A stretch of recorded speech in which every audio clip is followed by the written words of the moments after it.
بسم اللہ الرحمن الرحیم۔ قرآن پاک میں ارشاد ہے، اے لوگو اپنے رب سے ڈرو جس نے تمہیں ایک جان سے پیدا کیا اور اسی میں اس کا جوڑا پیدا کیا اور ان دونوں سے کثرت سے مرد اور عورت پھیلا دیے۔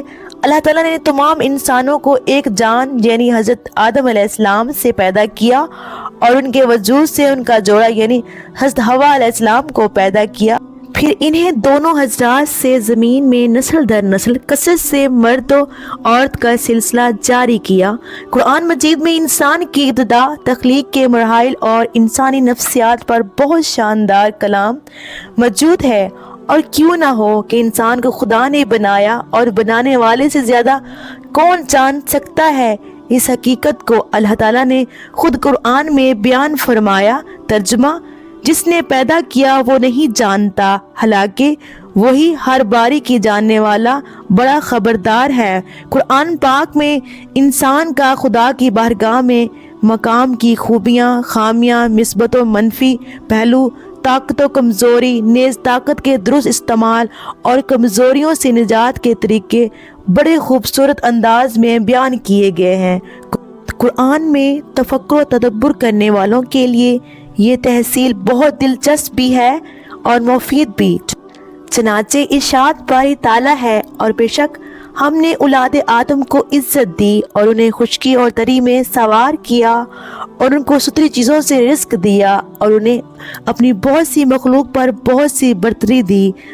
مراد یہ ہے کہ انسان کو عقل، علم، قوت گوئی، پاکیزہ صورت، معتدل اور قدر و قامت عطا کیے گئے۔ ناظرین، جیسا کہ ہم سب جانتے ہیں، جوڑے آسمان پر بنائے جاتے ہیں اور ان کے ملاپ سے افزائش نسل ہوتی ہے۔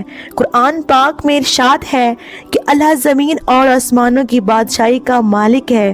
وہ جو چاہتا ہے پیدا کرتا ہے، جسے چاہتا ہے لڑکیاں دیتا ہے، جسے چاہتا ہے لڑکے دیتا ہے۔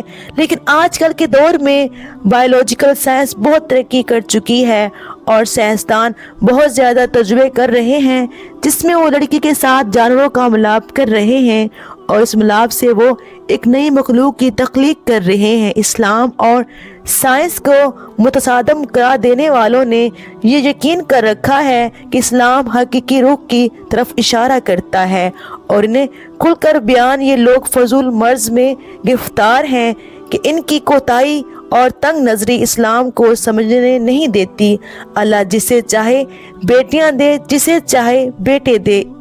اس میں میڈیکل سائنس پر یقین رکھنے والے یہ نہیں مانتے کہ میڈیکل سائنس نے تو زیادہ تفصیل بیان کر رکھی ہے کہ اس پر کس کو قدرت حاصل نہیں، بلکہ یہی نظریہ 1400 سال پہلے رسول اللہ صلی اللہ علیہ وآلہ وسلم نے بھی کھل کر بیان کیا تھا۔ یہ واقعہ سائنسی تحقیق سے بہت پہلے کا ہے کہ جب بچوں کی پیدائش کو جانچنے کے لیے کوئی لیبارٹری موجود نہیں تھی، اللہ تعالیٰ نے اپنے پیارے نبی حضور اکرم صلی اللہ علیہ وآلہ وسلم کو دنیا اور آخرت کی ہر چیز کے بارے میں پہلے ہی بتا دیا تھا۔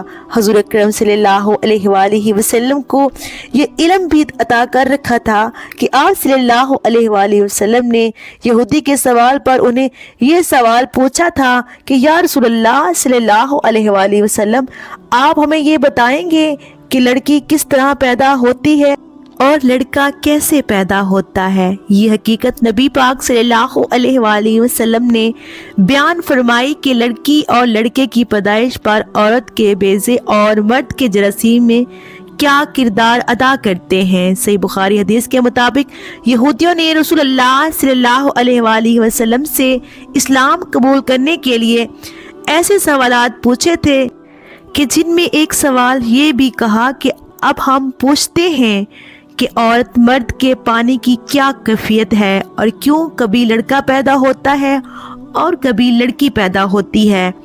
آپ صلی اللہ علیہ وآلہ وسلم نے ارشاد فرمایا، سنو، مرد کا پانی گاڑھا اور سفید ہوتا ہے اور عورت کا پانی پتلا اور زردی مائل ہوتا ہے، جو بھی غالب آ جائے اس کے مطابق پیدائش ہوتی ہے۔ جب مرد کا پانی عورت کے پانی پر غالب آ جائے